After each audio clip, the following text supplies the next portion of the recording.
আসসালামু আলাইকুম। প্রিমিয়াম ক্লাসের ৯ নম্বর পর্বে আজকে আমরা শিখব এসএসসি, এইচএসসি অথবা যে কোনো রেজাল্টকে আপনি এক ক্লিকেই পরিবর্তন করতে পারবেন। যদি এ মাইনাস থাকে বা ফেল থাকে তাহলে পাস করতে পারবেন। তো দেখুন এইখানে অ্যাপসটা হচ্ছে KIAI ব্রাউজার। তো এই অ্যাপসটা মূলত আগে প্লে স্টোরে পাওয়া যেত, তো বর্তমান সময়ে সেটিকে প্লে স্টোর থেকে রিমুভ করা হয়েছে। তো এই অ্যাপসটি আপনারা ক্রোম ব্রাউজারে পেয়ে যাবেন। আবার এই অ্যাপসটি আমি টেলিগ্রাম চ্যানেলেও দিয়ে দিব এবং ডেসক্রিপশনে লিঙ্ক দিব, সেখান থেকে আপনারা ডাউনলোড করে ব্যবহার করতে পারবেন। তো দেখুন আমি KIAI ব্রাউজারে প্রবেশ করলাম। এটা হলো ওল্ড ভার্সন KIAI ব্রাউজার, এই জন্য মেসেজটা আসছিল। তো কন্টিনিউ। তো দেখুন সার্চ অপশনে ক্লিক করবেন, এখানে লিখবেন অর্থাৎ এসএসসি রেজাল্ট যদি ফেক রেজাল্ট তৈরি করতে চাই তাহলে এসএসসি লিখে রেজাল্ট যেভাবে দেখে সেভাবে বের করবেন। তো আমি জাতীয় বিশ্ববিদ্যালয়ের একটা ছেলের রেজাল্ট আমি ফেক তৈরি করব। তো দেখুন এখানে তাহলে আমি লিখব এনইউ রেজাল্ট, লিখে সার্চ দিলাম। দেওয়ার পর দেখুন প্রথম নাম্বার ওয়েবসাইটটাই ক্লিক করব, এনইউ লেটেস্ট পাবলিশড।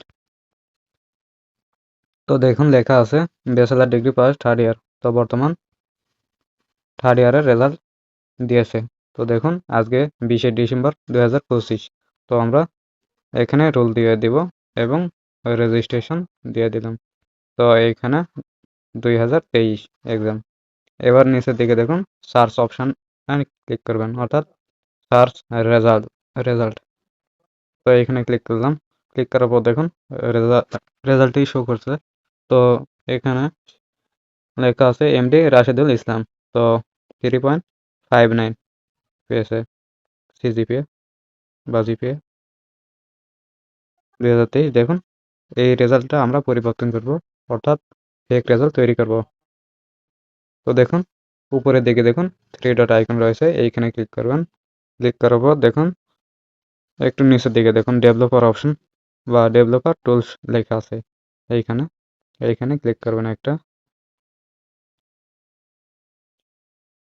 তো দেখুন এইরকম আসছে। তো বাম দিকে হোমের নিচে একটা তীর আইকনের মতন আইকন আছে, এলিমেন্টের বাম পাশে দেখুন বাম দিকে এইখানে এইখানে আপনারা এটা ক্লিক করবেন। এইখানে এইখানে ক্লিক করার পর দেখুন লীল হয়ে গিয়েছে। আচ্ছা এবার আমরা ওই ট্যাবে চলে যাব। দেখুন ডান পাশে 3 ডট আইকনের বাম দিকে লেখা আছে 2। তো এইখানে ক্লিক করবেন। ক্লিক করার পর দেখুন আমরা প্রথম ট্যাবে চলে যাব। এবার আমরা যে রেজাল্টটি পরিবর্তন করব বা যে বিষয়টি পরিবর্তন করব সেটার উপর ক্লিক করবেন। তো দেখুন আমি জিপিএটা পরিবর্তন করব 3.59। তো 3.59 এর উপর একটা ক্লিক করবেন। ক্লিক করার পর দেখুন আবারও আমরা দ্বিতীয় ট্যাবে চলে যাব। তো দেখুন ডান পাশে উপরের দিকে 3 ডট আইকনের বাম দিকে 2 লেখা আছে, এইখানে ক্লিক করবেন এবং দ্বিতীয় ট্যাবে চলে যাব ডেভেলপার। তো দেখুন চলে আসার পর দেখুন এখানে আমাদের শো করতেছে 3.59। তো দেখুন এই যে এইখানে, তো এইখানে ডাবল ট্যাপ করবেন। তো এইখানে আমরা 4 দিয়ে দেবো, কেটে দিয়ে 4.00। তো আবার আমরা 3 ডট আইকনের বাম পাশে 2 লেখা আছে, এখানে ক্লিক করব। ক্লিক করার পর যদি প্রথম ট্যাবে চলে যাই রেজাল্টে, তো দেখতে পাবো যে আমাদের জিপিএটা 4 হয়ে গিয়েছে। তো এভাবে আপনারা এখানকার যে কোনো লেখাকে আপনার নিজের ইচ্ছা মতন পরিবর্তন করে একটা স্ক্রিনশট দিয়ে অন্যকে দেখাতে পারবেন। তো এটাও সৎ কাজে ব্যবহার করবেন। এটা ফেক রেজাল্ট তৈরি করলাম। আচ্ছা দেখি আরও তৈরি করতে পারি কিনা। তো এইখানে দেখুন grade A minus A A A minus এরকম দেওয়া আছে। তো আবারও 3 ডট আইকনের বাম দিকে 2 লেখা আছে, এইখানে ক্লিক করে দ্বিতীয় ট্যাবে চলে যাব। তো দেখুন আবারও ওই এলিমেন্টের বাম পাশে তীর আইকন লেখা আছে, এখানে ক্লিক করবেন। ক্লিক করে নীল করে নেবেন, নীল। তো দেখুন ক্লিক করার পর নীল হয়ে গেছে। আবারও আমরা প্রথম ট্যাবে চলে যাব। প্রথম ট্যাবে চলে যাওয়ার পর সেটা পরিবর্তন করব, অর্থাৎ এ মাইনাস দেওয়া আছে, এগুলোকে আমরা সব প্লাস দেব। তো এখানে এ মাইনাস এর উপর ক্লিক করলাম। তো আবারও আমরা দ্বিতীয় ট্যাবে চলে যাব। তো দেখুন হেডলাইন করে দেওয়া রয়েছে এই নীল লেখা।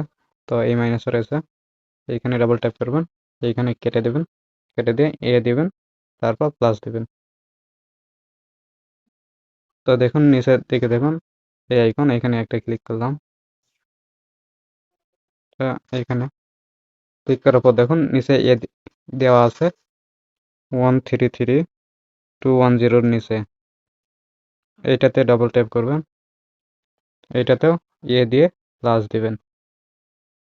আবারও দেখুন নিচেরটাই তীর আইকন, আবারও ডাবল ট্যাপ দিয়ে প্লাস দিবেন। আবার এইভাবে এগুলো মাইনাস আছে প্লাস করে দেবেন, দিয়ে আবার এটা মাইনাস প্লাস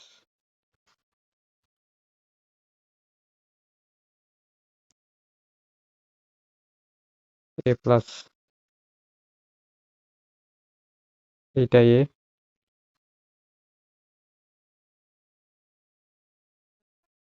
এটা বি প্লাস। তো এবার আমরা প্রথম ট্যাবে চলে যাব।